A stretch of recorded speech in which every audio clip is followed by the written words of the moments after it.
കർത്താവിനെ സ്തുതിക്കുന്നു. ഈ പ്രോഗ്രാമിൽ പങ്കെടുക്കുന്ന എല്ലാവർക്കും കർത്താവായ യേശുക്രിസ്തുവിന്റെ പരിശുദ്ധമായ നാമത്തിൽ എന്റെ ക്രിസ്തീയ സ്നേഹവന്ദനങ്ങളെ അറിയിക്കുന്നു. ഈ മീറ്റിംഗ് ലീഡ് ചെയ്യുന്ന ജോയ്സ് ആൻഡി, ഈ മീറ്റിംഗിൽ ഇപ്പോൾ പാർട്ടിസിപ്പേറ്റ് ആയിരിക്കുന്ന എല്ലാ സഹോദരങ്ങളും, പ്രത്യേകിച്ച് വർഷിപ്പ് ലീഡ് ചെയ്ത കർത്താവിന്റെ ദാസൻ വിൽസൺ, എല്ലാവരെയും ഓർത്ത് ദൈവത്തെ സ്തുതിക്കുകയും കർത്താവിനെ വാഴ്ത്തുകയും ചെയ്യുന്നു. വളരെ പ്രാർത്ഥനയോടുകൂടെ, വളരെ പ്രതീക്ഷയോടുകൂടെ കർത്താവിന്റെ സന്നിധിയിൽ നമുക്ക് ഈ വരുന്ന ഒരു മണിക്കൂർ ദൈവത്തിന്റെ സാന്നിധ്യത്തിന് വേണ്ടി വളരെ പ്രാർത്ഥനയോടുകൂടെ ആയിരിക്കാം.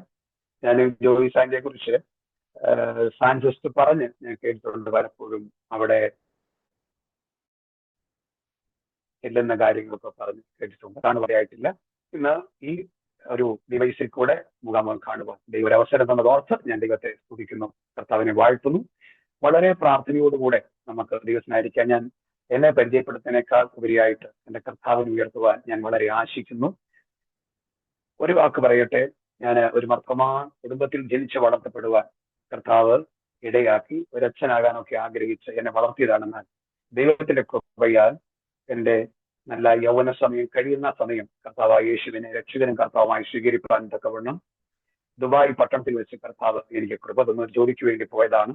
എന്നാൽ അവിടെ വെച്ച് കർത്താവിനെ യഥാർത്ഥമായിട്ട് അറിയുവാനും അവിടെ വെച്ച് തന്നെ ശുശ്രൂഷകളിൽ പങ്കാളികളായി പൂർണ്ണമായിട്ടും ദൈവവേല ചെയ്യുവാൻ നാട്ടിലേക്ക് കടന്നു വന്നിപ്പോൾ കൂത്താട്ടുകുളം മൂവാറ്റുപുഴയുടെ അടുത്ത് ഒരു മണ്ണത്തൂർ എന്ന് പറഞ്ഞ സ്ഥലത്ത് ദൈവവേലയുടെ ഭാഗമായിട്ടിരിക്കുന്നു.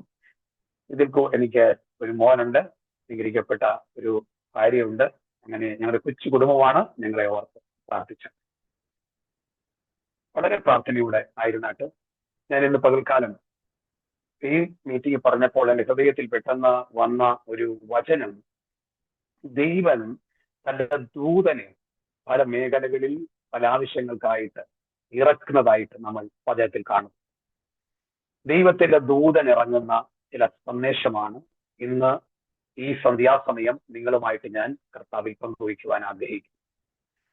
അതായത് ഒരു കാര്യം എനിക്ക് നല്ല ബോധ്യമുണ്ട്. ഈ വചന ശുശ്രൂഷയിൽ നിങ്ങളുടെ ജീവിതത്തിന്റെ ഏതൊക്കെ മേഖലകളാണോ ദൈവം സ്പർശിക്കേണ്ടത്, അത് ആത്മീയ മേഖലയാകാം, നിങ്ങളുടെ സൗഖ്യ മേഖലയാകാം, നിങ്ങളുടെ ഭൗതിക മേഖലയാകാം, നിങ്ങളുടെ മക്കളോടുള്ള ബന്ധത്തിലുള്ള മേഖലകളാകും, എല്ലാ മേഖലയും പരിശുദ്ധാത്മാവ് സന്ദർശിച്ച് ഇന്ന് ഈ വൈദ്യവേള ഒരു അനുഗ്രഹിക്കപ്പെട്ട നിലവാരത്തിൽ ഈ ശുശ്രൂഷ അവസാനിക്കട്ടെ എന്ന് ഞാൻ കർത്താവിൽ പ്രത്യാശിക്കുന്നു.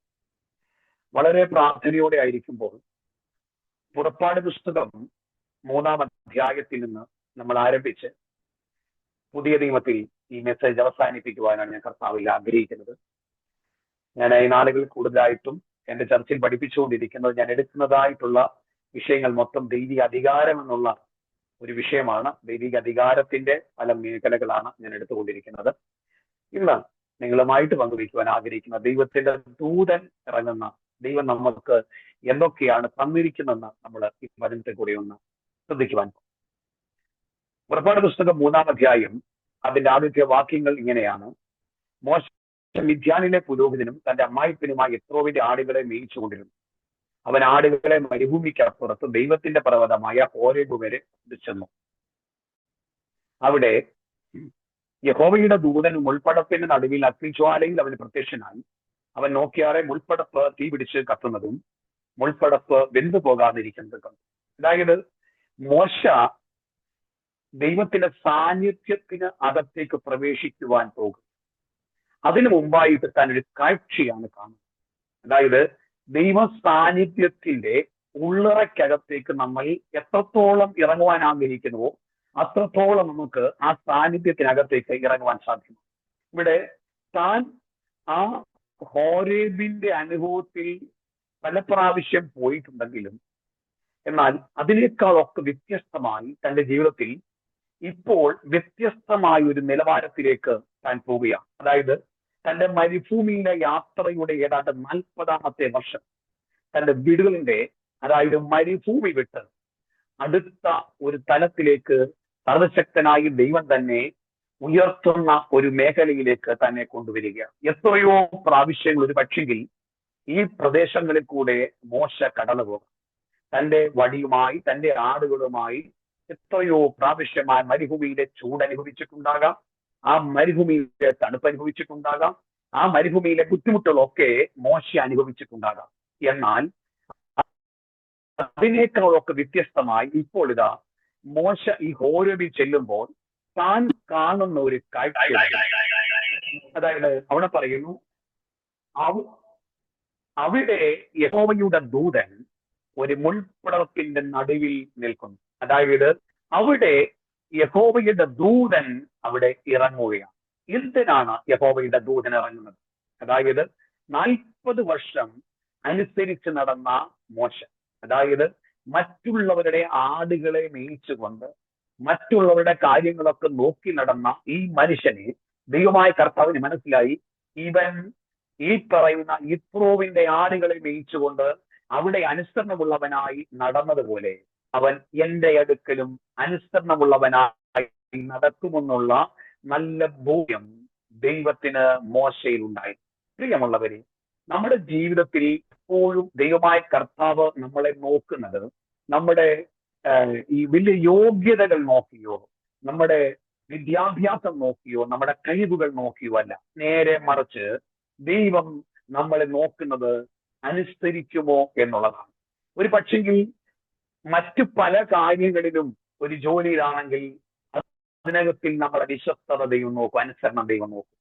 മറ്റുള്ളവർക്ക് വേണ്ടി ജോലി ചെയ്യുന്നവരാകാം നമ്മൾ, പക്ഷെങ്കിൽ അവിടെയും നമ്മളെ ദൈവം വ്യക്തമായിട്ട് ശ്രദ്ധിക്കുന്നു എന്ന കാര്യം നാം മറന്നു പോകരുത്.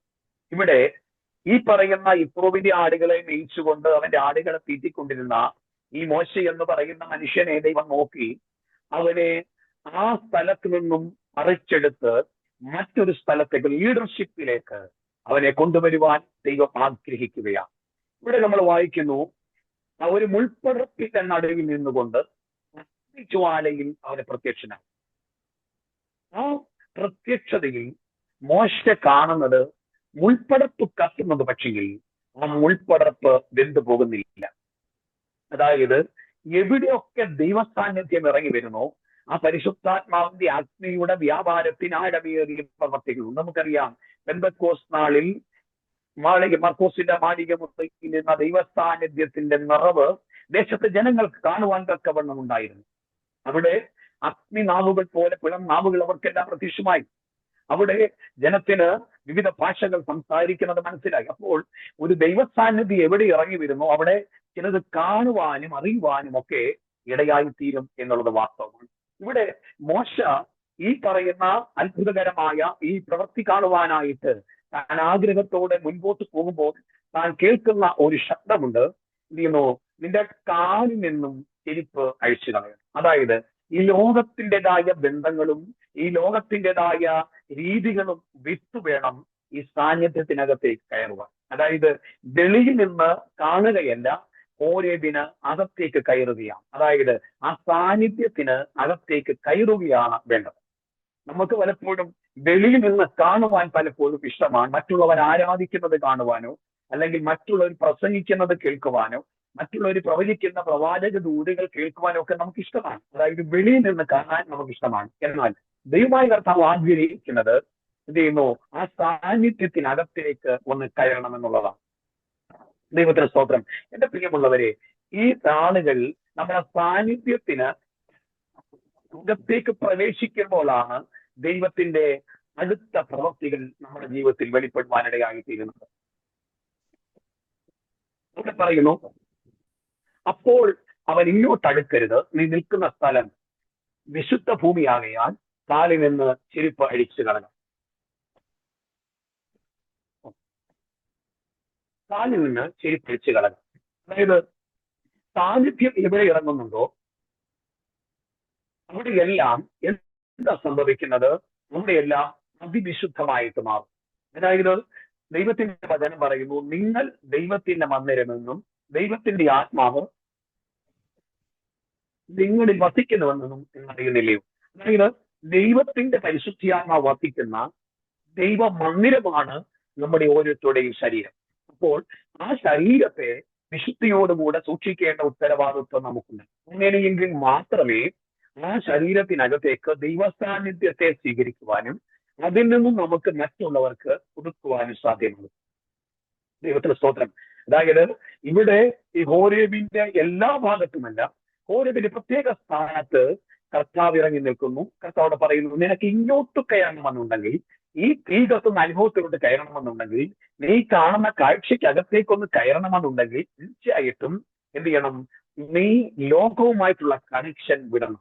അതായത് നിന്റെ കാലിൽ കിടക്കുന്ന ചെരുപ്പ് ഇങ്ങോട്ട് കയറുവാൻ തടസ്സമാണ്. പലപ്പോഴും ദൈവത്തിന്റെ കൃപകളും ദൈവത്തിന്റെ വരങ്ങളും പ്രാപിപ്പാൻ തടസ്സമായിട്ട് നിൽക്കുന്നത് പലപ്പോഴും എന്താണെന്ന് ചോദിച്ചാൽ, അല്ലെങ്കിൽ ദൈവത്തിന്റെ ശബ്ദം നമുക്ക് കേൾക്കുവാൻ തടസ്സമാകുന്നത് എന്താണെന്ന് ചോദിച്ചു കഴിഞ്ഞാൽ മറ്റൊന്നുമല്ല, പലപ്പോഴും നമ്മളെ പിറകോട്ട് പിടിക്കുന്ന ലോകത്തിന്റെ പല സംഭവങ്ങൾ കാണും. അതിനെ വിടുവാൻ ദൈവത്തിന്റെ പരിശുദ്ധാത്മാവ് നമ്മളോട് അവിടെ പറയുകയാണ്. ഇങ്ങനെ താൻ എന്ത് ചെയ്യുന്നു? അത് അനുസരിക്കുന്നതായിട്ട് നമുക്ക് കാണുവാൻ തക്കവണ്ണം കഴിയും. അനുസരിച്ച് മോശ എന്ത് ചെയ്യുന്നു? അങ്ങനെ തന്നെ മുമ്പോട്ട് പോകുകയാണ്. ഇനി നിങ്ങൾ നോക്കി, അതിന്റെ 4-ാം അധ്യായം അതിന്റെ രണ്ടാമത്തെ വാക്യം പറയുന്നു, യഹോവ അവനോട് നിന്റെ കയ്യിൽ ഇരിക്കുന്നത് എന്താ എന്ന് ചോദിച്ചു. ഒരു വടി എന്നവൻ പറഞ്ഞു. അതായത് അവൻ അകത്തോട്ട് കയറി കഴിഞ്ഞപ്പോൾ അടുത്തത് കർത്താവ് അവനോട് ചോദിക്കുകയാണ്, നിന്റെ കയ്യിൽ ഇരിക്കുന്നത് എന്താണ്? പ്രിയമുള്ളവരെ, ഇത് തന്നെയാണ് ദൈവം എന്നോടും നിങ്ങളോടും ചോദിക്കുന്നത്. എന്താണ് നമ്മുടെ കയ്യിലുള്ളത്? നമ്മുടെ കയ്യിലുള്ളതിനെ കൊണ്ടാണ് ദൈവം പ്രവർത്തിക്കുവാൻ തക്കവണ്ണം ആഗ്രഹിക്കുന്നത്. അവൻ പറഞ്ഞു, ഒരു വടിയാണ് എന്റെ കയ്യിൽ. കാരണം ആടുകളെ തീറ്റുന്ന എന്ത് ചെയ്യുന്നു? ഞാൻ സ്ഥിരമായിട്ട് ഉപയോഗിക്കുന്ന ഒരു വടിയാണ് എന്റെ കയ്യിലിരിക്കുന്നത്. അപ്പോൾ കർത്താവ് പറയുന്നു, അത് നിലത്തിടുക എന്ന് പറയും. നമുക്കറിയാം, അത് നിലത്തിട്ടു, അതൊരു വടിയായിട്ട്, അത് പാമ്പായിട്ട് മാറുന്നു. അങ്ങനെയൊക്കെ കാര്യങ്ങൾ മുൻപോട്ട് പോവുകയാണ്. എന്നാൽ അതിന്റെ 11-ാമത്തെ വാക്യം 4:11 ഇങ്ങനെയാണ് പറയുന്നത്, അങ്ങനെ മോശ തന്റെ ഭാര്യയെയും പുത്രന്മാരെയും കൂട്ടി കഴുതപ്പുറത്ത് കയറ്റി മിസ്രയീം ദേശത്തേക്ക് മടങ്ങി. ദൈവത്തിന്റെ വടിയും മോശ കയ്യിലെടുത്തു. ഇതിനോടകം വലിയൊരു സംഭവം നടക്കുന്നു. മോശ തിരിച്ച് തന്റെ ഭാര്യ സിപ്പോറയുമായിട്ട് യാത്ര ചെയ്ത് പോകുകയാണ്. ഇങ്ങോട്ടാണ്? ഫറവോന്റെ അടുക്കലേക്ക്, മിസ്രയീമിലേക്ക്, ഈജിപ്തിലേക്ക് പോകുകയാണ്. ഈ പോകുമ്പോൾ തന്റെ കയ്യിൽ ഉണ്ടായിരുന്ന ഒരു വടി, അതായത് താൻ ആടുകളെ തീറ്റുകയോ മറ്റുള്ളൊരു സംരക്ഷണത്തിനായി ഉപയോഗിച്ച ആ വടി എന്ത് ചെയ്യുന്നു? നിലത്തിട്ടു. ആ വടി പാമ്പായിട്ട് മാറി. വടിയായിട്ട് ഇവിടെ ദൈവത്തിന്റെ ദാസനാകുന്ന മോശ പറയുന്ന വാക്ക് നാം വളരെ ശ്രദ്ധിക്കണം. അതിന്റെ 20-ാമത്തെ വാക്യം ഇങ്ങനെയാ പറയുന്നത്, അങ്ങനെ മോശ തന്റെ ഭാര്യയെയും പുത്രന്മാരെയും കൂട്ടി കഴുതപ്പുറത്ത് കയറി മിസ്രയീം ദേശത്തേക്ക് മടങ്ങി. ഇത് രണ്ടും നമുക്ക് മനസ്സിലാകും. അടുത്ത വാക്ക് പറയുന്നു, ദൈവത്തിന്റെ വടിയും മോശ കയ്യിലെടുത്തു. എപ്പോഴാണ് ഇത് ദൈവത്തിന്റെ വടിയായിട്ട് മാറി? മോശ പറയുന്നു, ഇത് എന്റെ വടിയല്ല, ഇത് ദൈവത്തിന്റെ വടിയാണ്. പ്രിയമുള്ളവരെ, നാം നമ്മെ തന്നെ ദൈവത്തിന് കൊടുത്തു കഴിഞ്ഞാൽ പിന്നെ നാം നമുക്കുള്ളവരല്ല എന്ന് നാം മനസ്സിലാക്കും. നാം പലപ്പോഴും നമ്മെ തന്നെ കർത്താവിന് കൊടുത്തു. കർത്താവ് നമ്മളെ വിലയ്ക്ക് വാങ്ങി നമുക്ക് നല്ലതുപോലെ അറിയാം. അവന്റെ രക്തത്താൽ നമ്മളെ വിലയ്ക്ക് വാങ്ങി നമ്മളെ മക്കളും അവകാശികളുമാക്കി തീർത്തു. ദൈവത്തിൽ പറയുന്നു, നിങ്ങൾ താങ്കൾക്കുള്ളവരല്ലല്ലോ എന്ന വചനം പറയുന്നു. അപ്പോൾ ഇതെല്ലാം നമുക്ക് വ്യക്തമായിട്ടറിയാം, നല്ലതുപോലെ നമുക്ക് മനസ്സിലാകും. എന്നാൽ പലപ്പോഴും നാം ആ വചനത്തോട് പലപ്പോഴും നീതി പുലർത്തുന്നില്ല എന്നുള്ളതാണ് യാഥാർത്ഥ്യം. പലപ്പോഴും നമ്മൾ തന്നെയാണ് എന്നുള്ളൊരു ചിന്ത വരുന്നു. ഇവിടെ മോശ പറയുകയാണ്, ഒരു കാലത്ത് ഇതെന്റെ വടിയായിരുന്നു, ഒരു കാലത്ത് ഞാൻ ഇത് ഉപയോഗിച്ചതായിരുന്നു, ഒരു കാലത്ത് ഞാൻ ഇതുകൊണ്ട് പല കാര്യങ്ങൾ ചെയ്തതായിരുന്നു. എന്നാൽ ഇപ്പോൾ ഇത് എന്റെ വടിയല്ല. കാരണം ഈ വടിക്കൊരു കൈമാറ്റം സംഭവിച്ചു. ഈ വടി എന്റെ കയ്യിൽ നിന്ന് എപ്പോൾ സ്വർഗസ്ഥനായ പിതാവ് നിലത്തിടുവാൻ പറഞ്ഞു, ആ സമയം മുതൽ ഇത് എന്റേതല്ല, ഇത് മാറി. അതായത് ഞാൻ എന്ന് എന്റെ കർത്താവിന് വേണ്ടി എന്റെ ഹൃദയം കൊടുത്തു, ഞാൻ എന്ന് യേശുവിനെ രക്ഷകനും കർത്താവുമായി സ്വീകരിച്ചു, ഞാൻ എന്ന് ദൈവത്തിന്റെ മകളായി മാറിയോ, കർത്താവ് എന്ന് എന്നെ വിലയ്ക്ക് വാങ്ങിയോ, അന്ന് ഞാൻ എനിക്കല്ലാതായി മാറി, ഞാൻ ദൈവത്തിന്റെ വകയായി മാറി. അതുകൊണ്ടാണ് വചനം പറയുന്നത്, നിങ്ങൾ ദൈവത്തിന്റെ മന്ദിരമെന്നും ദൈവത്തിന്റെ ആത്മാവ് നിങ്ങളിൽ വസിക്കുന്നു എന്ന് നിങ്ങൾ അറിയുന്നില്ലയോ? ദൈവത്തിന്റെ മന്ദിരത്തെ നശിപ്പിക്കുന്നവനെ ദൈവം നശിപ്പിക്കുമെന്നും വചനം പറയും. ഇവിടെ ശ്രദ്ധിക്കുക. ഇപ്പോൾ മോശ പോകുന്നത് ദൈവത്തിന്റെ വടിയുമായിട്ടാണ് പോകുന്നത്. അതായത് ദൈവിക അധികാരവുമായിട്ടാണ് മോശ ഇപ്പോൾ യാത്ര ചെയ്യുന്നത്. ദൈവത്തിന്റെ മഹത്വം. ഈ മോശ യാത്ര ചെയ്ത് ഫറവോന്റെ അടുക്കിലൊക്കെ കടന്നു ചെല്ലുന്നു. ഇവിടെ പോയി ഒത്തിരി അത്ഭുതങ്ങൾ കാണിക്കുന്നു. അവിടുന്ന് തന്നെ ജനത്തെ വിടിപ്പിച്ച് ഇവിടെ കനാനിലേക്ക് കൊണ്ടുപോവുകയാണ്. അതായത് ദൈവത്തിന്റെ വാഗ്ദത്ത ദേശത്തേക്ക് മോശ തന്റെ ജനത്തെ നടത്തുകയാണ്. അതായത് 6 ലക്ഷം ജനം, പിന്നെയുള്ള അവരുടെ കൂടെയുള്ള 25-30 ലക്ഷം ജനത്തിന്റെ മുമ്പിൽ ഒരു ലീഡറായിട്ട് ഇതാ മോശ പോകും. 40 വർഷം ഫറവോന്റെ കൊട്ടാരത്തിൽ, 40 വർഷം മരുഭൂമി ഇത്രോവിന്റെ ആടുകളെ മേയിച്ചുകൊണ്ട് തന്റെ 80 വർഷങ്ങൾ പിന്നിട്ടതിന് ശേഷം ഒരു വലിയ കോളി, വലിയ ഒരു ലീഡറെ ദൈവം തിരഞ്ഞെടുത്തത് ഒരു ദിവസം കൊണ്ടല്ല, ഒരു വർഷം കൊണ്ടല്ല, നീണ്ട 40 വർഷങ്ങൾ കൊണ്ടാണ് ഒരു മനുഷ്യനെ സ്വർഗത്തിലെ ദൈവം ഈ ജനത്തെ വിടുവിച്ചെടുക്കാൻ ലീഡർഷിപ്പിനെ കൊണ്ടു. അതായത് വർഷങ്ങൾ ദൈവത്തിന്റെ കരത്തിൽ അണിയപ്പെട്ട ഒരു വ്യക്തിക്ക് മാത്രമേ നല്ല ഒരു ലീഡറാകാൻ പറ്റൂ. ദൈവത്തിന് സ്തോത്രം. അങ്ങനെയുള്ള ലീഡേഴ്സ് ആ ജനത്തെ ശ്രദ്ധിച്ച് വഴി നടത്തുന്നവരായി തീരും. ഇല്ലാതെയുള്ളവരൊക്കെ എന്ത് ചെയ്യും? അവരുടെ ജഡം കയറി ആ ജഡത്തിന്റെ പ്രവർത്തികൾ അവരിൽ കൂടെ ചെയ്ത് പലപ്പോഴും പല പരാജയങ്ങൾ സംഭവിക്കുന്നത് നമ്മൾ കണ്ടിട്ടുണ്ട്. എന്നാൽ ഇന്ന് പകൽ ശ്രദ്ധിക്കുക, ഈ മോശ മുൻപോട്ട് പോകുമ്പോൾ ഈ മോശയുടെ കയ്യിൽ ഒരു അധികാരത്തിന്റെ വടിയും അധികാരവുമായിട്ടാണ് താൻ പോകുന്നത്. അങ്ങനെ താൻ യാത്ര ചെയ്ത് മുൻപോട്ട് പോകുമ്പോൾ തന്റെ മുമ്പിൽ ഇതാ ചെങ്കടൽ മുമ്പിൽ യാത്രയ്ക്ക് തടസ്സമായിട്ട് നിൽക്കുന്നു. പിമ്പിലാണെങ്കിൽ എന്ത് ചെയ്യുന്നു? മിസ്രൈമിലെ സൈന്യം പിറകിൽ നിൽക്കും. ഇത് രണ്ടിനും ഇടയ്ക്കായിട്ട് ഇസ്രായേൽ മക്കൾ നിൽക്കുകയാണ്. ഇവിടെ വലിയൊരു പ്രതിസന്ധി ഇവർ നേരിടുകയാണ്. കാരണം ഇവരുടെ മുമ്പിൽ മുൻപോട്ട് പോകാൻ വഴിയില്ല, മുമ്പിൽ വെള്ളമാണ്.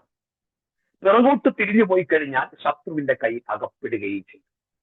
ഇന്ന് എന്നെ കേൾക്കുന്ന വാത്സല്യമുള്ളവരോട് പറയട്ടെ, നിങ്ങളുടെ മുമ്പിൽ ചില വഴികൾ നിങ്ങൾ അടഞ്ഞു കാണുന്നുണ്ടോ? അല്ല, പിന്നിൽ ചില വെല്ലുവിളികളുടെ ആക്രോശങ്ങളാണോ നിങ്ങൾ കേൾക്കുന്നത്? നിങ്ങൾ ഭാരപ്പെടണം, നിങ്ങൾ ഭയപ്പെടണം. കാരണം നിങ്ങളുടെ മുമ്പിൽ സ്വർഗത്തിലെ ദൈവം അത്ഭുതങ്ങൾ ചെയ്യും. കാരണം നിങ്ങളുടെ പക്കൽ കർത്താവ് ചിലത് തന്നിട്ടുണ്ട്. നിങ്ങളത് ഉപയോഗിച്ചാൽ മാത്രം. നിങ്ങളത് ഉപയോഗിക്കുവാൻ തയ്യാറാകുമ്പോൾ ദൈവത്തിന്റെ പ്രവൃത്തി നിങ്ങൾ കാണാൻ തയ്യാർ. നിങ്ങൾ നോക്കുക, പുറപ്പാട് പുസ്തകം 14-ാം അധ്യായം അതിന്റെ 13-ാമത്തെ വാക്യത്തിൽ ഇങ്ങനെയാണ് വായിക്കുന്നത്: അതിന് മോശ ജനത്തോട്, ഭയപ്പെടേണ്ട, ഉറച്ചു നിൽപ്പി, യഹോവ ഇന്ന് നിങ്ങൾക്ക് ചെയ്യുവാനിരിക്കുന്ന രക്ഷ കണ്ടുകൊള്ളി. നിങ്ങൾ ഇന്നു കണ്ടിട്ടുള്ള മിസ്രയീമ്യരെ ഇനി ഒരു നാടും കാണുകയില്ല. അതായത് ഈ ജനം മോശയ്ക്കും ദൈവത്തിനുമെതിരെ സംസാരിക്കാൻ തുടങ്ങി. മിസ്രയീമിൽ ശവക്കുടികൾ ഇല്ലാഞ്ഞിട്ടാണോ ഞങ്ങളെ ഈ മരുഭൂമിയിൽ കൊണ്ടുവന്നത്, ഞങ്ങളെ ഇവിടെ വെള്ളത്തിന്റെ അരികിൽ കൊണ്ടുവന്നത് എന്ന് പറഞ്ഞ് അവർ പ്രശ്നമുണ്ടാക്കി. ഈ സമയത്ത്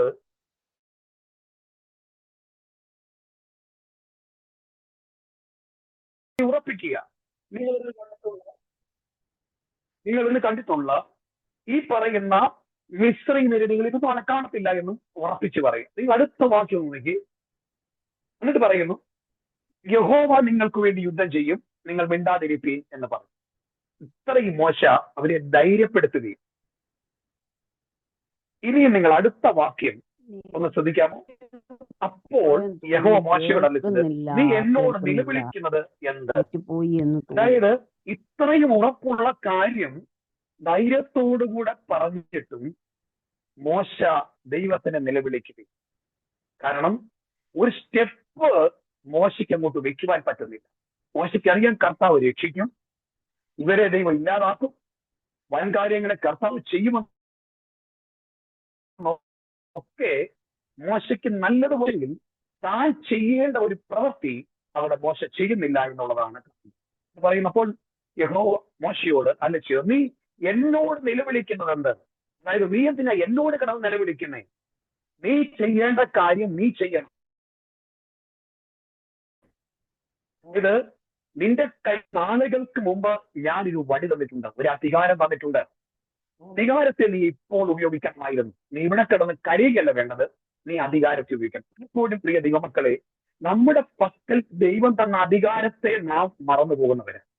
അധികാരത്തെ പലപ്പോഴും ഉപയോഗിക്കാതെ നാം പലപ്പോഴും പല വിഷയങ്ങളുടെ മുമ്പിലും നിലവിളിച്ച് നാം ഭയപ്പെട്ടിട്ടുണ്ട്.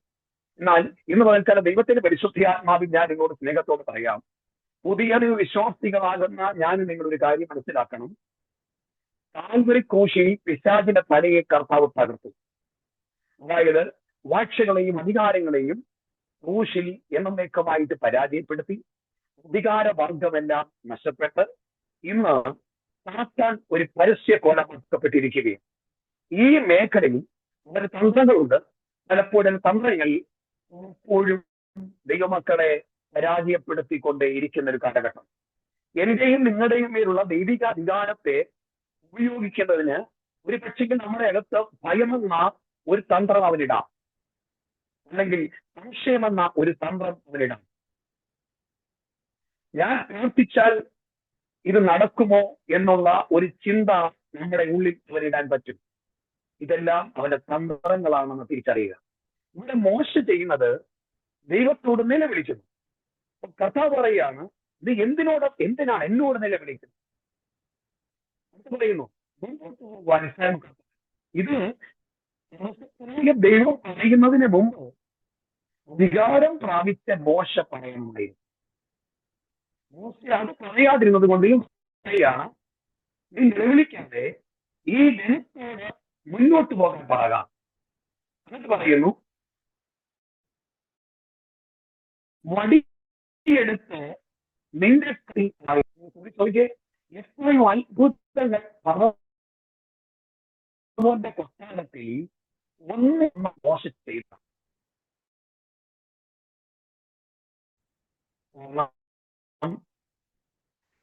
വെള്ളം, ഈ കഞ്ഞുസം, ഇതെല്ലാം താൻ അത് തന്റെ വാക്കുകൊണ്ട് സംഭവിക്കണം, തന്റെ ശരിക്ക് അധികാരം കൊണ്ട് സംഭവിക്കും. ഇവിടെ അതിനേക്കാളൊക്കെ വലിയൊരു വിഷയം. കാരണം മുമ്പിൽ വഴി വരെ ഇന്നും ഈ അഭ്യാസം ഞാൻ സ്നേഹത്തോടെ പറയാം, നമ്മുടെ മുമ്പിലെ വഴികളെ തുറക്കാൻ ചിലപ്പോൾ നമ്മുടെ നാവിനെ ഉപയോഗിച്ചെന്ന് വരും.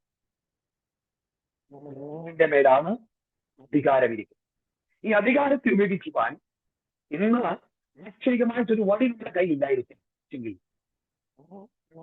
വടികൊണ്ട് നിങ്ങളുടെ കൈ അഭിഷേകമാണ്. കയ്യ നിങ്ങളുടെ കാലുകളുടെ മേൽ അഭിഷേകമുണ്ട്, നിങ്ങളുടെ നാവിന്റെ മേൽ അഭിഷേകമുണ്ട്. അഭിഷേകം കൊണ്ട് നമ്മുടെ മുമ്പിലുള്ള തടസ്സങ്ങളെ കീറി മാറ്റുവാൻ, തടസ്സങ്ങൾ എന്നേക്കുമായി അതിനോട് മാറിപ്പോകാൻ കൽപ്പിക്കാൻ ദൈവത്തിന്റെ അധികാരം പ്രാപിച്ചവരാണ് പുതിയ നിയമത്തിലെ ദൈവകുഞ്ഞുങ്ങൾ. അതുകൊണ്ട് പഴയ നിയമത്തിന്റെ ഭക്തനാകുന്ന മോശയോട് ദൈവം പറയുന്നു, നിന്റെ കയ്യിൽ നീ ആ വടി നീട്ടി നീ അതിനെ വിഭാഗിക്ക്. അവിടെ പറയുന്നു, നിന്റെ വടി എടുത്ത് കടലിന്മേൽ നീട്ടി അതിനെ വിഭാഗിക്കുക. ഇസ്രായേൽ മക്കൾ കടലിന്റെ നടുവേ ഉണങ്ങിയ നിലത്തോടി കടന്നു പോകും. അതായത് ഇതുവരെയും ഇവർ കണ്ടിട്ടില്ലാത്ത ഒരു പുതിയ വഴി സ്വർഗത്തിന്റെ ദൈവം അവർക്ക് വേണ്ടി ഒരുക്കി വെച്ചത് ഓപ്പൺ ചെയ്യാൻ പോകും. ഞാനിത് പറഞ്ഞുകൊണ്ടിരിക്കുമ്പോൾ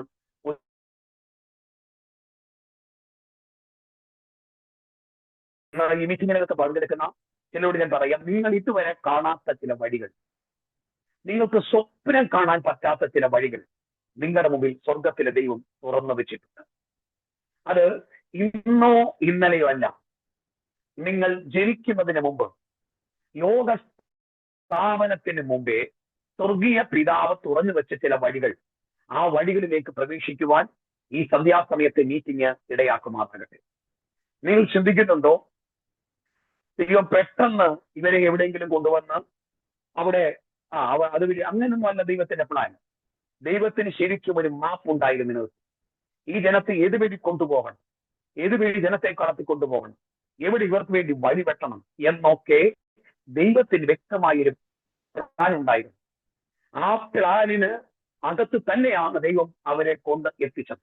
അവർ അബദ്ധവശാൽ ചെന്ന് പെട്ടതല്ല ചെങ്കടല മുമ്പിൽ. അത് ദൈവ പദ്ധതി തന്നെയായിരുന്നു.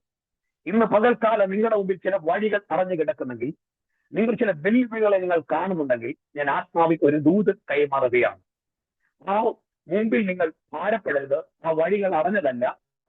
നിങ്ങൾ ഇതുവരെയും പോകാത്ത ഏറ്റവും ശ്രേഷ്ഠമായ, ഏറ്റവും അനുഗ്രഹിക്കപ്പെട്ട, ഏറ്റവും ഉന്നതമായ ഒരു വഴി നിങ്ങൾക്ക് സ്വന്തത്തിലെ ദൈവം അതിനകത്ത് ഒരുക്കി വെച്ചിട്ടുണ്ട്.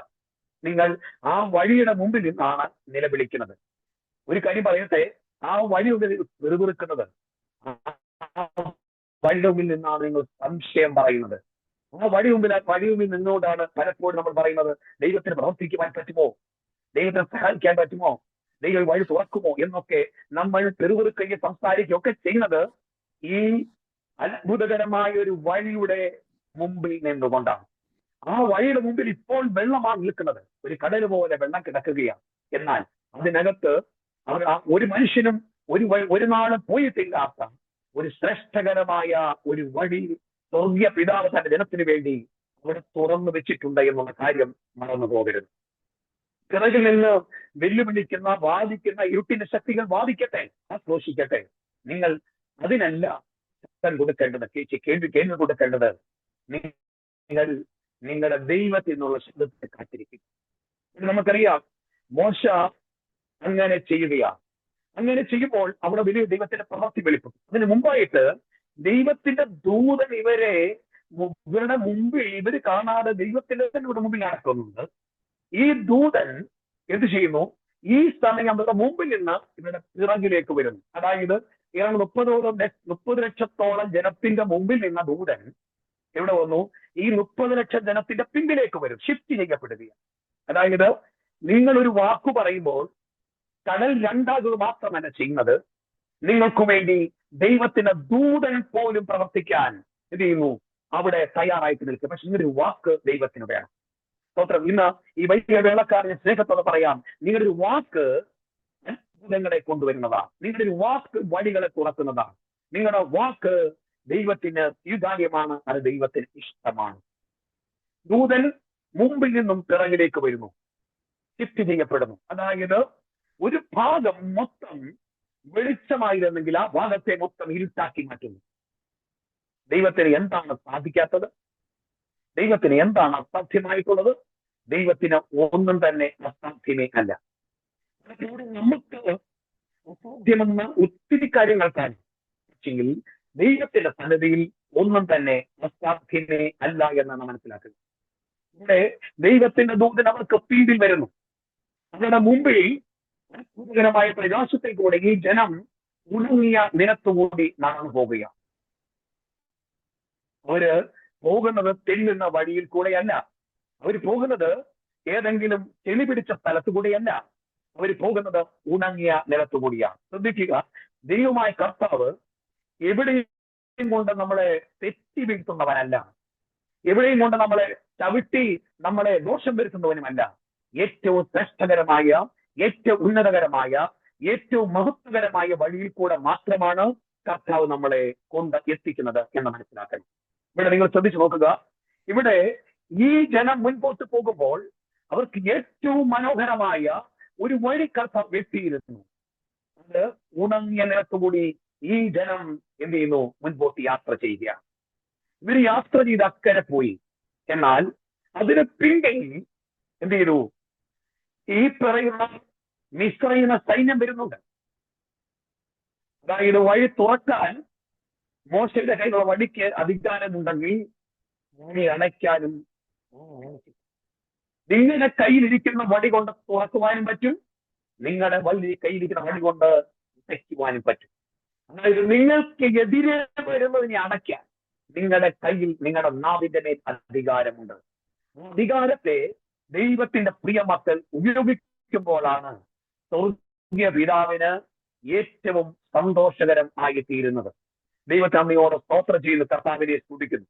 ഇന്ന് ഈ സമയം ഞാൻ സ്നേഹത്തോടുകൂടെ നിങ്ങളോട് പറയട്ടെ, നിങ്ങളുടെ ജീവിതത്തിൽ കർത്താവിന്റെ അത്ഭുതകരമായ പ്രവൃത്തികളെ കാണുകയും സന്തോഷിക്കുകയും ചെയ്യണമെന്നുണ്ടെങ്കിൽ നാം തീർച്ചയായിട്ടും കർത്താവിനോടുകൂടെ സമയങ്ങൾ ചിലവഴിച്ച് കർത്താവിനോടുകൂടെ ഇരിക്കുന്നവരായിട്ട് തീരുവാൻ നമുക്ക് ഇടയാകണം എന്ന് ഓർപ്പിക്കട്ടെ.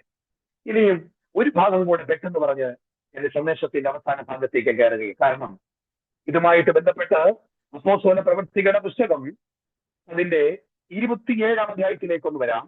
അപ്പോസ്തല പ്രവൃത്തിയുടെ പുസ്തകം 27-ാം അധ്യായത്തിലേക്ക് വരാം. 27-ാം അധ്യായത്തിൽ വരുമ്പോൾ നമുക്കറിയാം പൗലോസ് അപ്പോസ്തലനും മറ്റും യാത്ര ചെയ്ത് എന്ത് ചെയ്യുക, പോകുന്ന ഒരു യാത്രയാണ്. ആ യാത്രയിൽ ഒത്തിരി പ്രതികൂലങ്ങൾ, ഒത്തിരി പ്രതിസന്ധികൾ, ഒത്തിരി വെല്ലുവിളികളുണ്ട്. ദൈവത്തിന്റെ അഭിഷിക്തൻ പറയുന്നൊന്നും ആ കപ്പലിന്റെ ഉടമസ്ഥനോ അല്ലെങ്കിൽ കപ്പലോട്ടക്കാരനോ ആരും അതിനെ അംഗീകരിക്കുന്നില്ല. പലപ്പോഴും അങ്ങനെ തന്നെയാണ്. ഒരു ദൈവകൃപ പ്രാപിച്ച, ഒരു അഭിഷേകം പ്രാപിച്ച ഒരു പ്രവചന ശബ്ദം പലപ്പോഴും പറയുമ്പോൾ പലർക്കും അത് കേൾക്കുവാൻ ഒരു താല്പര്യം വരത്തില്ല. കാരണം അത് മാനുഷിക ഇഷ്ടങ്ങൾക്ക് ചിലപ്പോൾ വിരുദ്ധമായിരിക്കാം, മാനുഷിക ബുദ്ധികൾക്ക് വിരുദ്ധമായിരിക്കാം. എന്നാൽ ദൈവത്തിന്റെ ശബ്ദത്തെ ആരനുസരിക്കുന്നോ അവർക്കത് അനുഗ്രഹമാണ്. അതായത് ദൈവത്തിൽ നിന്ന് വരുന്ന പ്രവചന ശബ്ദങ്ങൾ, ദൈവത്തിൽ നിന്ന് വരുന്ന ആലോചന ശബ്ദങ്ങൾ, ദൈവത്തിന്റെ വാക്കുകൾ ആര് അനുസരിക്കുമോ അത് അവർക്ക് അനുഗ്രഹമായി തീരും. ഇവിടെ ഈ പറയുന്ന പൗലോസും കൂട്ടരും യാത്ര ചെയ്യുന്ന ഈ പറയുന്ന കപ്പലിനെതിരെ ശക്തമായ വെല്ലുവിളി വരികയാണ്. എന്നാൽ ചില സമയങ്ങൾ ഒരു മന്ദമായ കാറ്റടിച്ചപ്പോൾ കാര്യങ്ങളൊക്കെ സാധിച്ചു, എല്ലാം അനുകൂലമാണെന്ന് ചിന്തിച്ചൊക്കെ യാത്ര ചെയ്യാം. എന്നാൽ അത് കഴിയുമ്പോൾ എന്ത് ചെയ്യുന്നു, സംഭവങ്ങൾ മാറിത്തുടങ്ങാൻ തുടങ്ങുന്നു. ആ കപ്പൽ നേരെ ഈശാനമൂൽ എന്ന കൊടുങ്കാറ്റ് അടിക്കുന്നു. അത് വല്ലാത്ത ഒരു അവസ്ഥയിലേക്ക് കടന്നു പോവുകയാണ്. 27-ാം അധ്യായം 10-ാമത്തെ വാക്യം ഇങ്ങനെയാ പറയുന്നത്: പുരുഷന്മാരെ, ഈ യാത്രയിൽ ചരക്കിനും കപ്പലിനും മാത്രമല്ല നമ്മുടെ പ്രാണങ്ങൾക്കും ഏറെ കഷ്ടനഷ്ടങ്ങൾ വരുമെന്ന് ഞാൻ കാണുന്നു എന്നവരെ പ്രബോധിപ്പിച്ചു. ആത്മാവിൽ കാണുന്ന മനുഷ്യൻ ആത്മാവിൽ ഇരുന്നുകൊണ്ട് ഇളകുന്ന കപ്പലിനകത്ത്, ഇളകി മറിയുന്ന കടലിനകത്ത് ഇരുന്നുകൊണ്ട് അവൻ മറ്റെന്തെങ്കിലും പുലമ്പുകയല്ല ചെയ്യുന്നത്, അവൻ ദൈവമായിട്ട് കണക്ട് ആകുകയാണ്. അതായത് ഏത് പ്രതികൂലത്തിലും ഏത് അനുകൂലത്തിലും സാഹചര്യം എങ്ങനെ ആയിക്കൊള്ളട്ടെ, സാഹചര്യത്തെ എല്ലാം ഒരു ദൈവകുഞ്ഞ് എപ്പോഴും കണക്ട് ആയിരിക്കും. പ്രതികൂല സാഹചര്യത്തിൽ ദൈവത്തിന് അഭിഷിക്തം പറയുന്നു, ഈ യാത്രയിൽ ചരക്കിനും കപ്പലിനും മാത്രമല്ല പ്രാണന് പോലും ഏറിയ കഷ്ടനഷ്ടങ്ങൾ വരുമെന്ന് ഞാൻ കാണുന്നു എന്ന് പറയുന്നു. അതിനുശേഷമാണ് എനിക്കുകയും കാര്യങ്ങളൊക്കെ നടക്കുമെന്ന് തോന്നുന്നു. പെട്ടെന്ന് തന്നെ രംഗം മാറുന്നു, ഈശാനം മുന്നെ തട്ടടിക്കുന്നു. പ്രിയമുള്ളവര്, ദൈവശബ്ദത്തിന് നമ്മളെപ്പോഴും വില കൊടുക്കുന്നവരായിത്തീരും. ദൈവ ശബ്ദത്തെ മറച്ച് കളയുവാൻ ഒരിക്കലും നമുക്ക് സാധ്യത. അങ്ങനെ ചെയ്താൽ അത് അപകടത്തിലേക്ക് ചെന്ന് വീഴുവാനിടയായിത്തീരും. നീ നോക്കുക, ഇതിനുശേഷം അവര് വളരെ പട്ടിണി കിടക്കുന്നു. അവര് ഭക്ഷണം ഇല്ലാതിട്ടല്ല, പക്ഷെങ്കിൽ പട്ടിണി കിടക്കുക. എന്തെയ്യുന്നു, പലപ്പോഴും എന്തെയ്യുന്നു, ഭയം കൊണ്ടുവന്നു കഴിഞ്ഞാൽ എന്തെയ്യുന്നു, അത് ആഹാരം കഴിക്കേണ്ടവണ്ണം ഇടയാകത്തില്ല. കഴിഞ്ഞ ദിവസം ഞാൻ ഈ തിങ്കളാഴ്ച ദിവസം ഞാനൊരു പ്രാർത്ഥനയ്ക്ക് വേണ്ടി പോയപ്പോൾ അവിടെ ഒരു മർത്തോമ വിശ്വാസിയുടെ വീട്ടിൽ ചെന്ന് പ്രാർത്ഥിക്കുവാനിടയായി. അവിടുത്തെ അച്ചായൻ ഒരു ക്യാൻസർ രോഗിയായിട്ട് അവരെ ഹോസ്പിറ്റലിൽ പോയപ്പോൾ എന്ത് സംശയം പറഞ്ഞു. നല്ല ആരോഗ്യമായിരുന്ന ഒരു വ്യക്തിയാണ്, ഒരു പള്ളി ഭക്തനാണ്. എന്നാൽ അദ്ദേഹത്തെ ഞാൻ കാണുമ്പോൾ അദ്ദേഹം ഒരു ക്യാൻസർ ബാധിച്ച് ഇനി എനിക്കൊരു ജീവിതമില്ല എന്ന നിലവാരത്തിൽ വളരെ ഭയപ്പെട്ട് ഭീതിയിൽ കഴിയുന്നു. ദൈവത്തിന്റെ ആത്മാവിനോട് പറഞ്ഞു, ഈ മനുഷ്യനെ ധൈര്യപ്പെടുത്തും. ഞാൻ അവിടെ നിന്ന് കുറെ കാര്യങ്ങൾ, ദൈവത്തിന്റെ കാര്യങ്ങൾ, കുറച്ച് കാര്യങ്ങളൊക്കെ പറഞ്ഞ് ആ പ്രായമുള്ള ഏകദേശം 10-20 വയസ്സുള്ള ആ വ്യക്തിയെ എന്ത് ചെയ്യുന്നു, ധൈര്യപ്പെടുത്തിയപ്പോൾ അദ്ദേഹത്തിന്റെ മുഖത്തിന് ഒരു മാറ്റം വന്നു. കാരണം അദ്ദേഹത്തിന് എന്ത് ചെയ്യുന്നു, കർത്താവ് പ്രവർത്തിക്കുമെന്നുള്ള ഒരു വിശ്വാസം വന്നു. എനിക്ക് വേണ്ടി പ്രാർത്ഥിച്ചിട്ട് ഞാൻ പോകുന്നു. ഞാൻ പറഞ്ഞത് എന്ത് ചെയ്യുന്നു, ധൈര്യമില്ലാത്തവർക്ക് ധൈര്യം കൊടുക്കുകയാണ് വേണ്ടത്. ഇവിടെ ഭക്ഷണമുണ്ട്, പക്ഷേ ഭക്ഷിക്കാൻ പറ്റുന്നില്ല. കാരണം അവർ ഭയപ്പെടുകയാണ്, അവർ ഭീതിയിലായി. കാരണം അവരുടെ മുമ്പിൽ മരണമാണ് കാണുന്നത്. ഈ കൊടുങ്കാറ്റടിക്കുന്നു, ഇളകുന്നു, തകരുന്നു, ഇങ്ങനെ ആകെ പ്രശ്നങ്ങളാണ് നടന്നുകൊണ്ടിരിക്കുന്നത്. നിങ്ങൾ ശ്രദ്ധിച്ചു നോക്കിയേ, അവിടെ പറയുന്നു, എന്റെ വാക്കനുസരിച്ച് ക്രോധങ്ങൾ നീക്കാതെയും ഈ കഷ്ടനഷ്ടങ്ങൾ സമ്പാദിക്കാതെയും ഇരിക്കേണ്ടതായിരുന്നു. പൗലോസ് പറയുന്നു, ഞാൻ നിങ്ങളോട് കാര്യങ്ങൾ പറഞ്ഞതാണ്, പക്ഷെ നിങ്ങളത് അനുസരിച്ചില്ല, നിങ്ങളത് കേട്ടില്ല. ദൈവത്തിന് സ്തോത്രം. അത് പറയും, ഇപ്പോൾ ധൈര്യത്തോടെ ഇരിപ്പേ, ഞാൻ നിങ്ങൾ അപേക്ഷിക്കുന്നു, കപ്പലല്ലാതെ നിങ്ങളിൽ ആരുടെയും പ്രാണന് ഹാനി വരികയില്ല. ആ പൗലോസിന്റെ സ്വഭാവം നോക്കി, താൻ പറഞ്ഞ ദൂതുകൾ അവഗണിച്ച ഒരു വലിയ കൂട്ടം ജനം. പൗലോസ് ഒഴികെ എല്ലാവരും ആ ദൂത് അവഗണിച്ചു കളഞ്ഞു. എന്നാൽ ആ അവഗണിച്ചു കഴിയുമ്പോഴും ദൈവത്തിന്റെ ദാസ അവരോട് വിരോധമില്ല. ഞാൻ അവർക്ക് വേണ്ടി പ്രാർത്ഥിക്കുകയാണ്. അവരാരും നശിച്ചു പോകരുത്, അവരാരും നഷ്ടപ്പെട്ടു പോകരുത്, അവരാരും ഇല്ലായ്മയായി പോകരുത് എന്നാഗ്രഹിക്കുന്ന ഒരു ദൈവത്തിന്റെ അഭിഷിക്തൻ. എത്ര മനോഹരമാണ്. നമ്മള് ആരോടെങ്കിലും ദൂത് പറഞ്ഞ് ആ ദൂത് അവഗണിച്ചു കഴിഞ്ഞാൽ നമുക്ക് അവരോട് ജന്മക്ഷെങ്കിൽ വിരോധമായിരിക്കും ഉണ്ടാകും. അങ്ങനെ ആകരുത്. അങ്ങനെ നമുക്ക് ഒരിക്കലും ആകുവാൻ ഇടയാകരുത്. കാരണം അവരല്ല നമ്മളെന്ന് മനസ്സിലാക്കുക. സ്നേഹസ്വരൂപനായ ക്രിസ്തുവാണ് നമ്മുടെ ഉള്ളിൽ വർത്തിക്കുന്നത്. അതുകൊണ്ട് പൗലോസിനെ സ്നേഹിക്കാൻ മാത്രമേ അറിയൂ. പൗലോസ് അവർക്ക് വേണ്ടി പ്രാർത്ഥിക്കുന്നു. ആ പ്രതിസന്ധിക്ക് നടുവിലും ആ ദൈവത്തിന്റെ അഭിഷിക്തൻ പ്രാർത്ഥിച്ചിട്ട് പറയുകയാണ്. അടുത്ത വാക്യം 23 പറയുന്നു, എന്റെ ഉടയവനും ഞാൻ സ്നേഹിച്ചു വരുന്നവനുമായ ദൈവത്തിന്റെ ദൂതൻ ഈ രാത്രിയിൽ എന്റെ അടുക്കൽ വന്നു. അതായത് പ്രതിസന്ധികളുടെ നടുവിൽ ഇറങ്ങി വരുന്ന ദൈവത്തിന്റെ ദൂതനുണ്ട്. സകലതും പ്രതികൂലമാകാം, ആടിയുലയുന്ന അനുഭവങ്ങളാകാം, പല വിഷയങ്ങൾ കൊണ്ട് നിങ്ങളുടെ ജീവിതത്തിൽ ആടിയും ഉലയുന്ന അനുഭവങ്ങൾ ഉണ്ടാകും. ഇന്ന് ഈ സമയം ഞാൻ ആത്മാവിൽ നിങ്ങളുടെ ദൂത് കൈമാറുകയാണ്. ഈ ഉലയുന്ന സാഹചര്യത്തിന് നടുവിലാണ് ദൈവത്തിന്റെ ദൂതൻ ഇറങ്ങി വരുന്നത്. നിങ്ങൾ എന്താ ചെയ്യേണ്ടത്? ദൈവത്തിൽ തന്നെ ആശ്രയം വെക്കും. ട്രസ്റ്റായിട്ടിരിക്കട്ടെ. ഒരു ട്രസ്റ്റിലേക്ക് നമ്മൾ ആശ്രയം വെച്ച് യേശുവിനെ തന്നെ ഇരിക്കുമ്പോൾ സ്വർഗത്തിലെ ദൈവം നീതിക്കായി നമുക്ക് വേണ്ടി വഴികളെ തുറക്കുവാനിടയായി. പ്രതികൂലമാണ്, മറിയുന്നുണ്ട്, ഇരുട്ട് വ്യാപിക്കുന്നുണ്ട്, കപ്പലിന് പ്രയാസം വരുന്നുണ്ട്. ഇതൊക്കെ പക്ഷേ ഇവിടെ പ്രാർത്ഥിക്കുന്ന ഒരു മനുഷ്യൻ പറയുകയാണ്, എന്റെ ഉടയവനും ഞാൻ സ്നേഹിച്ചു നിൽക്കുന്നവനുമായ ദൈവത്തിന്റെ ദൂതൻ ഈ രാത്രിയിൽ എന്റെ അടുക്കൽ വന്നു. അതായത് പ്രതിസന്ധികൾ കൊണ്ട് നിറയുന്ന രാത്രി, വെല്ലുവിളികൾ കൊണ്ട് നിറയുന്ന രാത്രി. ഒരുപക്ഷെങ്കിൽ നിങ്ങൾ എന്നെ കേൾക്കുമ്പോൾ ഒരു രോഗിയായിരിക്കാം. ആ രോഗത്തിന്റെ രാത്രിയിൽ നിങ്ങളുടെ രോഗക്കിടക്കിയിൽ ഇറങ്ങി വന്ന് നിങ്ങൾ സംസാരിക്കുന്നത് കർത്താവുണ്ട്. നിങ്ങളുടെ സാമ്പത്തിക മേഖലകൾ തകർന്നിരിക്കുന്ന ഒരു വ്യക്തിയാകാം. സാമ്പത്തിക മേഖലയിൽ നിങ്ങൾ എന്ത് ചെയ്യുമെന്നറിയാതെ നിങ്ങൾ ഭാരപ്പെട്ടിരിക്കുമ്പോൾ സാമ്പത്തിക തകർച്ചയുടെ രാത്രിയിൽ നിങ്ങളുടെ അടുക്കൽ ഇറങ്ങി വരുന്ന ദൈവത്തിന്റെ ദൂതനുണ്ട്. നിങ്ങൾ ആശയമായി വളരെ ക്ഷീണിച്ച് വളരെ ഭാരപ്പെട്ടിരിക്കുന്ന ഒരു വ്യക്തിയാണ്. നിങ്ങളുടെ കുഞ്ഞുങ്ങളെ ഓർത്ത് ഭാരപ്പെടുന്ന വ്യക്തിയാണ്. എന്നാൽ ഇന്ന് രാത്രി ഈ സന്ധ്യാസമയം ഞാൻ സ്നേഹത്തോട് പറയുന്നു, നിങ്ങളുടെ ഈ പ്രതിസന്ധിയുടെ രാത്രിയിൽ ഇറങ്ങി നിങ്ങളുടെ അടുക്കൽ വന്ന് നിങ്ങൾ സംസ്കരിക്കാൻ തുടങ്ങും. ദൈവത്തിന് നിങ്ങളോട് സംസ്കരിക്കണം. ആ കപ്പലിലുള്ള മറ്റുള്ളവരോട് സംസാരിക്കുന്നത് ദൈവത്തോട് പ്രാർത്ഥിക്കുന്ന, ദൈവത്തോട് ബന്ധമുള്ള, ദൈവത്തെ ആരാധിക്കുന്ന, ദൈവത്തോട് സ്നേഹമുള്ളവരോട് ദൈവം സംസാരിക്കാൻ തുടങ്ങും. ദൈവത്തിന് സ്തോത്രം.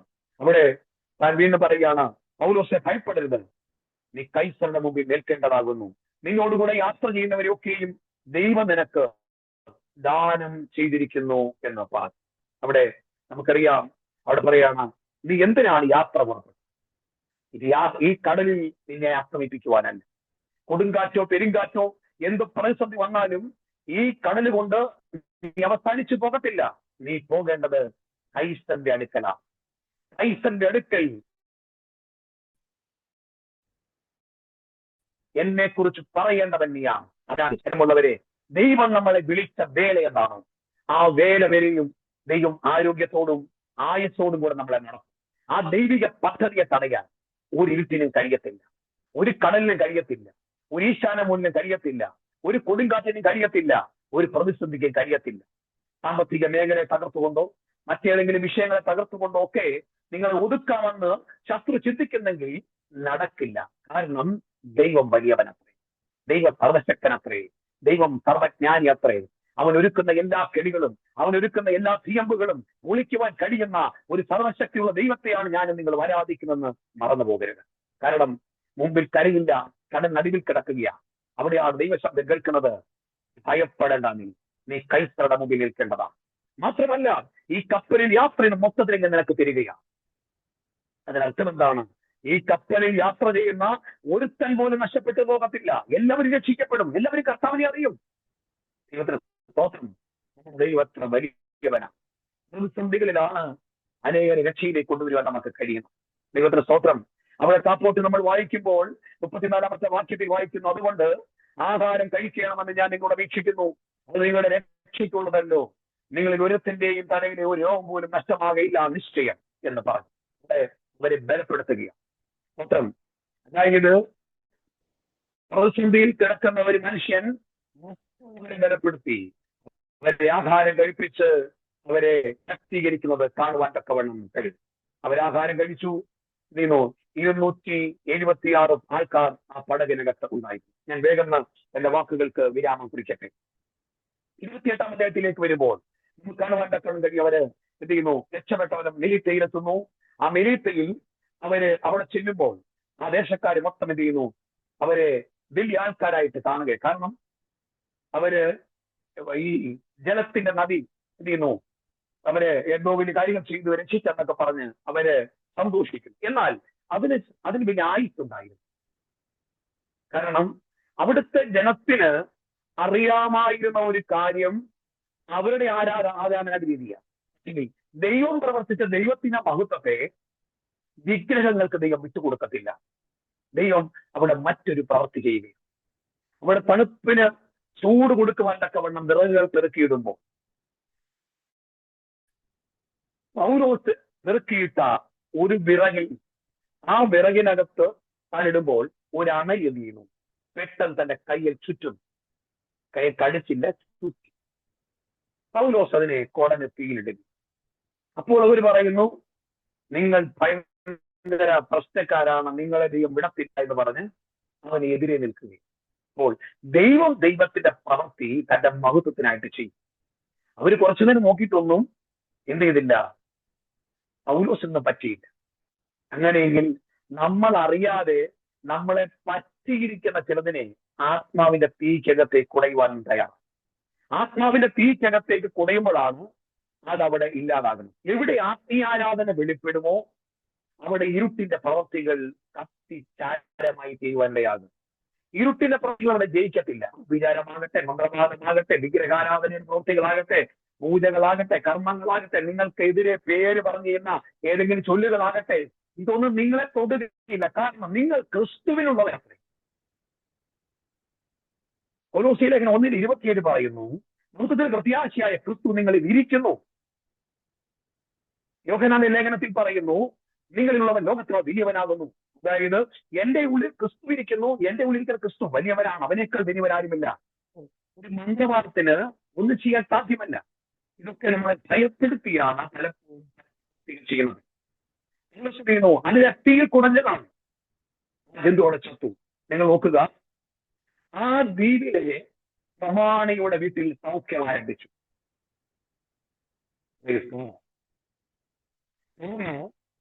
എന്റെ ചിന്ത അവിടെയുള്ള സകല വ്യക്തികളും പൗലോസിന്റെ അടുക്കൽ വന്നതാണ്, സൗഖ്യം പ്രാപിച്ചു. അവരോടെല്ലാവരോടും യേശു കർത്താവിന്റെ രക്ഷയെക്കുറിച്ച് പൗലോസ് പ്രസ്താവിച്ചിട്ടുണ്ടാകും തീർച്ചയായിട്ടും. അങ്ങനെ ആ ഒരു മാൾട്ട എന്ന, ഇന്നത്തെ മാൾട്ട എന്നറിയപ്പെടുന്ന രാജ്യത്ത് പൗലോസ് കാലുകുത്തി സുവിശേഷത്തിന്റെ വിത്ത് വിതച്ചു. പ്രതികൂലം, പ്രതിസന്ധി, മരണം മുന്നിൽ കണ്ട്, കൊടുങ്കാറ്റ്, പെരുങ്കാറ്റ് ഇതെല്ലാം അടിച്ചപ്പോഴും ദൈവത്തിന്റെ പദ്ധതി മറ്റൊന്നായി. നിങ്ങൾ ശ്രദ്ധിച്ചു നോക്കുക, ചെങ്കടലിൽ അവർ കാണാത്ത ഒരു വഴി സ്വർഗത്തിലെ ദൈവം തുറന്നെങ്കിൽ, ഇവരാരും പ്രതീക്ഷിക്കാത്ത ഒരു മെലിട്ട ദൈവം മുന്നമേ കണ്ടിരുന്നു. ആ ദേശത്തെ വീണ്ടെടുക്കാൻ ചില പ്രതിസന്ധികൾ ശത്രു കൊണ്ടുവന്നത്, ദുഷ്ടൻ കൊണ്ടുവന്നത്, തിന്മയ്ക്കായിട്ട് കൊണ്ടുവന്നത്, സ്വർഗത്തിലെ ദൈവം ഈ ദേശത്ത് നന്മയ്ക്കായിട്ട്. നിങ്ങളുടെ ജീവിതത്തിൽ ഇന്ന് ഈ സമയം തിന്മയ്ക്കായി വരുന്നതല്ല ദൈവം നന്മയ്ക്കായിട്ട് മാറ്റും, ദൈവ അനുഗ്രഹത്തിനായിട്ട് മാറ്റും, നിങ്ങൾ ഉയർച്ചയ്ക്കായിട്ട് മാറ്റും, നിങ്ങൾ അഭിവൃദ്ധിക്കായി മാറ്റും. ഞാൻ നിങ്ങൾക്ക് വേണ്ടി പ്രാർത്ഥിക്കുവാൻ ആഗ്രഹിക്കുക. ഇന്ന് ഈ സമയം ഞാൻ എൻ്റെ ഈ സന്ദേശം ഇവിടെ നിർത്തുമ്പോൾ ഞാൻ പറയട്ടെ, ദൈവത്തിന്റെ പരിശുദ്ധാത്മാവ് ഇതിലിരിക്കുന്ന വ്യക്തികളോട് പറയുകയാണ്, നിങ്ങളുടെ ജീവിതത്തിൽ ഇന്ന് വൽക്കാലം ഈ വചനം കേട്ടതുപോലെയുള്ള ചില പ്രതിസന്ധികളിൽ കൂടെ കടന്നു പോകുന്ന ചില ദൈവകുഞ്ഞുങ്ങളുണ്ട്. നിങ്ങളുടെ ജീവിതത്തിൽ ചില പ്രശ്നങ്ങളിൽ കൂടെ കടന്നു പോകുന്നവരുണ്ട്, ചില രോഗത്തിന്റെ അവസ്ഥകളിൽ കൂടെ കടന്നു പോകുന്നവരുണ്ട്. ഇന്ന് പകൽ ഈ വൈവേള നിങ്ങളുടെ ജീവിതത്തിൽ കർത്താവിന് പ്രവർത്തിക്കാൻ അവസരം കൊടുത്തു. പ്രതിസന്ധികളെയല്ല കാണേണ്ടത്, വെല്ലുവിളികളെയല്ല കാണേണ്ടത്, അതിനകത്ത് ദൈവം ഒരുക്കുന്ന നന്മയൊക്കെ. ഇളകി മറിയുന്ന പടക്, ഇളകി മറിയുന്ന കടല്, ഇളകി മറിയുന്ന പ്രതിസന്ധികൾ എല്ലാവരും ഒറ്റപ്പെടുത്ത സമയങ്ങളൊക്കെയാണ്. എന്നാൽ നിങ്ങൾ നോക്കുക, മേലിത്തയിലും വിരോധമായിട്ട് നിന്നെങ്കിൽ ഇതാ അവിടെ ദൈവത്തിന്റെ മഹത്വം വെളിപ്പെടും. അവരവിടുന്ന് പോകുമ്പോൾ അവർക്ക് എന്തൊക്കെ നഷ്ടപ്പെട്ടോ അതെല്ലാം അവർക്ക് തിരിച്ചു കിട്ടി. ആ ദേശനിവാസികൾ അവരെ മാനിച്ച് അവരിവിടുന്ന് യാത്ര ചെയ്തു. നിങ്ങൾക്ക് നഷ്ടപ്പെട്ടത് ദൈവം തിരിച്ചു തരണം. എവിടെയൊക്കെയോ നഷ്ടപ്പെട്ട ചില നന്മകൾ, എവിടെയൊക്കെയോ നഷ്ടപ്പെട്ടു പോയ ചില വിടുതലുകൾ പകൽ കർത്താവ് നൽകി തരാൻ.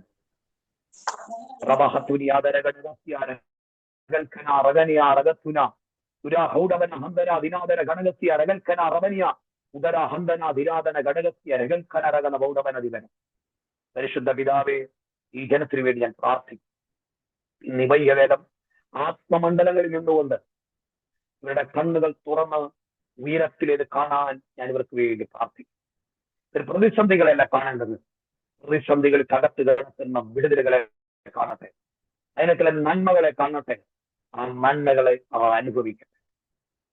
യേശുവിന്റെ നാമത്തിൽ സംശയിപ്പിച്ച് ഭയപ്പെടുത്തി ചിന്തയിട്ട് അവരുടെ മനസ്സിനെ പതറിപ്പിച്ചു കളയുന്ന എല്ലാ ശത്രുവിന്റെ തന്ത്രപരമായ നീക്കങ്ങൾ ഇപ്പോൾ യേശുവിന്റെ നാമത്തിൽ അതിനെ നിർവീര്യമാക്കി പോകട്ടെ. അവരുടെ ഉള്ളിൽ നിന്ന് ഉടവന ഘടകത്തി രോഗത്തെ ഭയപ്പെടുന്നു. അയ്യോ, ഇത് ഏതാണ്ട് വലിയ പ്രയാസമായി തീരുമോ എന്ന് ചിന്തിച്ച് ഭയപ്പെടുന്ന ആ ഭയത്തിന്റെ ഭീതിയുടെ ആത്മാവ് ഇപ്പോൾ യേശുവിന്റെ നാമത്തിൽ മാറിപ്പോകട്ടെ. ദൈവത്തിന്റെ വചനം പറയുന്നു, ഭയപ്പെടേണ്ട, ഭയപ്പെടേണ്ട എന്ന് പറയുന്നത് പോലെ ഇന്ന് ഈ രാത്രി, ഈ വയ്യവേള ഒരു ദൈവിക വിടുതൽ രോഗികളുടെ മേൽ സംഭവിക്കട്ടെ. അത്ഭുതകരമായ വിടുതൽ. ഉടവന ഘടകത്തുരി അന്തരാധന ദൈവൽ ഘടകം അനകനാതിരി അർത്ഥന വൈദകത്തൂരി കടവന ഉത്തമരൈകര സാമ്പത്തിക മണ്ഡലത്തിൽ വളരെ ഭാരപ്പെടുന്ന, വളരെ പ്രയാസപ്പെടുന്ന ചില മേഖലകളെ ഇപ്പോൾ കർത്താവിന്റെ ആത്മാവ് തുറന്നു കൊടുത്ത ഉടവനവന ലോകസമ്മതമായ വിഷയത്തിൽ നിരഘടകത്തി രേവനഘടക ശ്രീകാനകതര മതരമൗടി അടവനകം ഭാരപ്പെടുന്ന വ്യക്തികൾ അതിന്റെ ഇപ്പോൾ കർത്താവിന്റെ വിടുതലവിടെ വ്യാപരിക്കട്ടെ. ജുനാഹത്തിന് രേഖനഘടത്തിയ രഹതരവനവനമ അവനസംബന്ധമായ വിഷയത്തിൽ ഭാരപ്പെടുന്നു ചില ഭാരങ്ങൾ ഇപ്പോൾ മാറിപ്പോകട്ടെ. തലമുറകളുടെ വിഷയത്തിന്റെ മേൽ ദൈവത്തിന് അത്ഭുതകരമായ വിടുതലുകൾ ഇപ്പോൾ സംഭവിക്കുമാറാകട്ടെ. യേശുവിന്റെ നാമത്തിൽ നമ്മുടെ തലമുറയ്ക്ക് നേരെ ശത്രു വാദിക്കുന്ന ചില വാദങ്ങൾ ഇപ്പോൾ യേശുവിന്റെ നാമത്തിൽ നിർവീര്യമായി പോകട്ടെ. ജുഡാധമനി അറത്തിക്കൽ ലോറോനി അത്താര ജുനുസുല റേമ നൗഡ നെഗത്തീനി അന്തര ദിനാന്തരഘടകത്തി യേശുവിന്റെ നാമത്തിൽ പ്രാർത്ഥിച്ച് ഈ മീറ്റിംഗിൽ പങ്കെടുത്ത എല്ലാവരെയും അനുഗ്രഹിക്കുന്നു. കർത്താവേ, റബന ഹണഗസിയ റോഖോ നഹാദിയ അനഗനഗസിയ കർത്താവിന്റെ ദാസ്തി അനുഗ്രഹിക്കുന്നു. സകലരെയും ദൈവിക കൃപയുടെ സമൃദ്ധി കൊണ്ട് നടക്കാൻ ഒരു മഹത്വവും കർത്താവിന് തരുന്നു. യേശു കർത്താവിന്റെ വലിയ പരിശുദ്ധ നാമത്തിൽ പിതാവേ, ആമേൻ.